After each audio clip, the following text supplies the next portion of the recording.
eu tenho uma pequena esperança de que o Lira tomou ferro, o Congresso retrógrado tomou 2 ferradas consecutivas.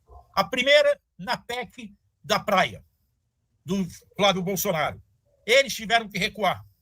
E logo em seguida, nesse projeto de lei, no PL, que as mulheres vieram firme. A PEC até começou o combate com os surfistas, e depois a sociedade como um todo engrossou. Ao mesmo tempo, o Lira tomou outro ferro agora com o Moraes, o Alexandre Moraes. O recuo do Alexandre Moraes na censura às matérias que se referiam às denúncias da ex-mulher do Lira, e eu não estou aqui querendo dizer que ela está certa ou está errada, só estou dizendo que esse recuo foi outra derrota para o Lira. Porque o assunto veio à tona novamente, ele pensou que o assunto fosse ser escondido mais uma vez, começou sendo escondido e acabou vindo a público. Com mais força ainda, agora se discute se o Moraes acertou ou errou ao censurar. Eu acho que errou. Então, acho que há uma mudança no quadro político. Eu não sei se eu estou sendo muito otimista ou se é realmente uma realidade isso. Não, eu acho que você está certo, né?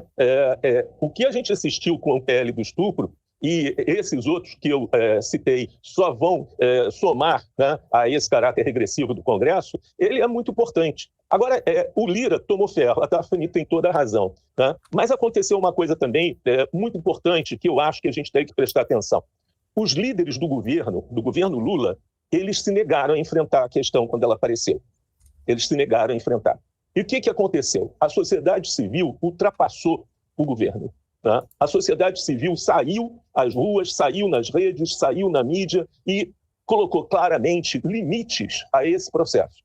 Esse é um momento histórico. Eu, poucas vezes, como historiador, eu digo que alguma coisa é histórica, né? Porque a rapidez, a efemeridade das coisas faz com que a gente tenha que morder a língua depois. Mas eu acredito que esse é um momento histórico, no qual o movimento social, ele, sem dúvida nenhuma, ele derrota Lira, mas ele ultrapassa o governo.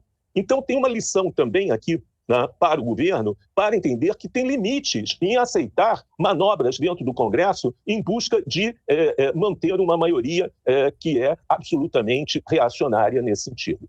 Há uma coalizão, né, de extrema-direita, e tem que ser dito de extrema-direita, contra a pauta dos direitos humanos. E eles travam contra essa pauta, que é, para tomar uma expressão de Darcy Ribeiro, é minimamente um projeto de civilização. A gente está falando de um projeto de civilização para o Brasil.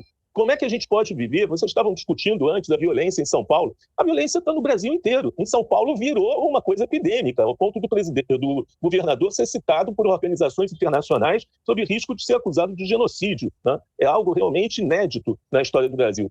Essa violência foi colocada lá em cima como sendo elemento fundamental, sendo que parte da violência é da ação do próprio Estado, né? A ação das próprias polícias sem controle, que fazem essa violência explosiva no Brasil.